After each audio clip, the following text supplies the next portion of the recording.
Vikas Singh, welcome to the news track. We've got Aam Aadmi Party leaders on our show claiming that an acquittal under the Prevention of Money Laundering Act, a bail under the Prevention of Money Laundering Act is as good as acquittal. Given the peculiar circumstances of this case, do you think that's a right assessment, or do you think that's just more hype because that's not quite what went down in the Supreme Court yesterday? Well, Rahul, so to be fair to the Aam Aadmi Party, if there has been no money trail established, then it looks difficult that the ED will be able to, establish its case in the court of law, because they've already done this investigation for almost 2 to 3 years, and they have taken into custody a large number of witnesses. And what they probably have is just a witness naming somebody or the other. And on those statements, they have been making these arrests.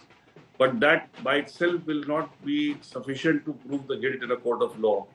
In a court of law, they will require hard evidence of money actually exchanging hands, being sent by the Aam Aadmi Party for, being used for their purposes, and somebody receiving the money and actually spending that money for that purpose. So all that probably is not available, it seems, because if they had been available. And Rahul, there is another point which is important. If the money trail had been there with them already, then there was no question of arrest in any case, because then you rather go for a conviction rather than arresting somebody, because then you don't require any... I just want to recount for our viewers what happened in court, and that will give the correct context. The court cautioned the enforcement director that it may have to pronounce a detailed order citing explicit reasons as required under Section 45 of the Prevention of Money Laundering Act in case it decided to grant bail to Sanjay Singh. Justice Khanna warned the ED that it would have to risk the possibility of such an order if it chose to argue against the bail. If we pass an order, we have to record reasons in terms of Section 45 and state that he is not prima facie committed an offence. Justice Datta then said that the mandate of Section 45 necessitated a court to be prima facie satisfied that the accused has not committed the crime before granting bail.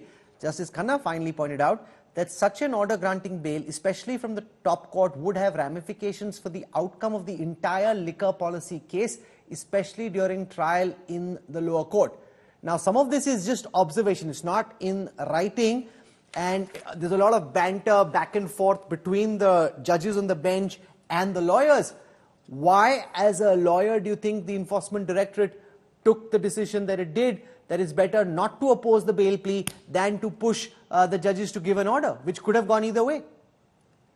So, Rahul, according to me, they must have realized that this order will definitely record a lot of things which is not favorable to them. And if you ask me, rather than threatening them that we'll pass this order, they should have actually passed this order, recording all what they felt is to be recorded in this matter, because ultimately they are supposed to do justice. And in doing justice, if they feel that there are some observations to be, go in favor of the persons who are accused of this crime, they should get it. Why not? I mean, does this case have bearing only on Sanjay Singh's legal travails, or does it have a larger bearing on the Liquorgate case itself? So ultimately, it will have a larger bearing. Because, why? Because this is only specifically in the context of whether there's a money trail about Sanjay Singh, not about Vijay Nair, not about Kejriwal, not about Sisodia, not about anybody else. So why do you think it has a larger bearing?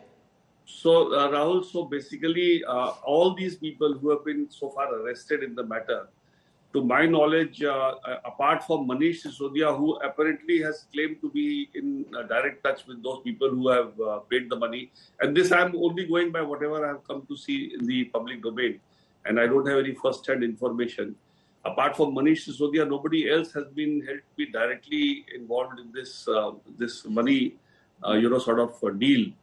And if they have been not involved, then Sanjay Singh and Kejriwal would stand on the same footing, according to me. And if they are on the same footing, then whatever observations were to be made in the case of Sanjay Singh would automatically benefit. Now that the observations haven't been made, you were saying the Supreme Court should have pressed on and made the observation, have actually written it down. Now that that hasn't happened, what does that mean for the bail plea of an Arvind Kejriwal, which has been reserved today? Well, as far as Arvind Kejriwal bail is concerned, again, I'm not commenting on the merits of whether he ultimately has committed the crime or not. But I can tell you one thing, that keeping somebody behind bars only because he is not cooperating with the investigation, according to me, is completely illegal and violative of the fundamental right of somebody. Because if there is any question which I feel is likely to implicate me, then Article 20 subclause 3, I have a right to remain silent. And if I'm remaining silent, you can't say that he's not cooperating. So according to me, even keeping somebody in jail, and if you will recall, Rahul, the anticipatory bail was inserted in this CRPC only because it was felt that political people who are out of power are being harassed, and accordingly this provision was brought in. So if you've brought in a particular provision for anticipatory bail, I don't see why at least regular bail should not have been granted. No, but does And that take it for apply a for the speedy Prevention of trial. Money Laundering Act? No, that was not under the Prevention of Money Laundering Act. But the evidence in Prevention of Money Laundering Act, the fact that you have to show these, meet the twin conditions, the evidence has to be also of a much higher pedestal, because you are dealing with ultimately a liberty of a person. And if you don't have that kind of evidence with you, which apparently you don't, then there is no question of not making these observations today, which could help the other accused in this matter as well. Okay, one last question So before I let you go, personally Vikas Singh. The AAP leader we had on the show claimed that getting bail under Prevention of Money Laundering Act, and given especially how difficult it is to get bail, is almost as good as an acquittal. Do you buy that, or is she just trying to exaggerate and hype what really happened? So in one sense, it can be said to be so, because, if the ED had something against him, then definitely they would have rather wanted the Supreme Court to pass a judgment and saying whether the twin conditions. Or it could be a tactical retreat in the court. So as prosecutions often work, and you know that well, it could also be a tactical retreat, that the big fish here is Kejriwal.